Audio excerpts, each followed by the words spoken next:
first game we're going to talk about is the sequel to one of Tommy's favorite games last year. This is called The Suffering Ties That Bind. It's from Surreal Software and Midway. It's out there for the PS2, Xbox, and PC. We looked at it on the PlayStation 2. What'd you think of the new Suffering? Well, I was a huge Suffering fan from last year. And this one, I mean, the quality, this has got to be one of the scariest video games, it's really I think, perverse, in the history of unbelievably existence. You play this guy, Torque, who is like so crazy and psychotic. You don't know what the hell is right and wrong. No, totally. You kill people and creatures and things all the way through it, and you just get bloodier and more gruesome. There's bits of brain and crap all over you. And there's like a huge moral kind of through line in this game where you can decide whether you're going to kill the fairly innocent people or not, and if you kill them, it changes the whole pattern of where you're going and the direction of the gameplay. The story kind of evolves with it. They've also done something cool with the way that the game starts off.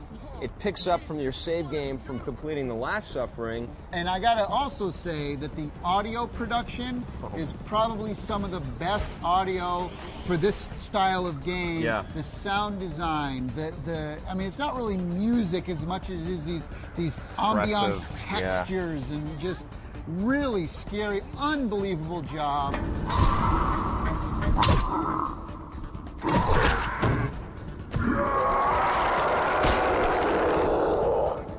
The level of refractive lighting and stuff like that coming off of the creatures, and they'll bust out. There's like electric pools and stuff, and they'll come chasing after you, and they'll just explode in these really gory, gruesome bits.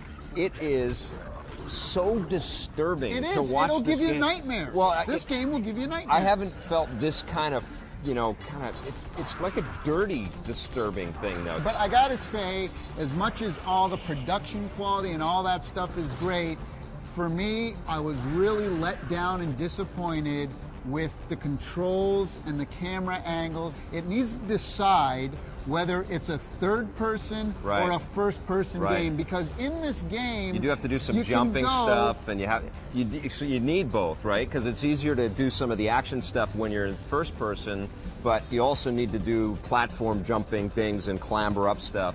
They do both pretty good, but they don't do any one of them really excellent. They went to a larger kind of world scope in this one. You're not just in a prison like you were in the first Suffering. You're now in the streets and in the underbelly of this really diseased version of Baltimore, and it's a much more open kind of world that you're exploring with lots of different sort of heights and levels that you have to contend with. And still though, it's pretty linear. You are kind of brought through this environment and through these different levels in a very linear fashion. It's definitely not Grand Theft Auto. Well, one thing they did really well is interacting with the environment. Yeah. You know? Yes. I mean, if you could touch it, you could pretty much interact with it. You can flush a toilet. You can flush the toilet.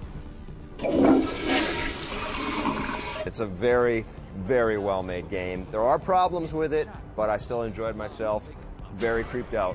8 out of 10. I'm giving it an 8 out of 10 as well. I was expecting to give it a higher score, but the controls just didn't do it for me.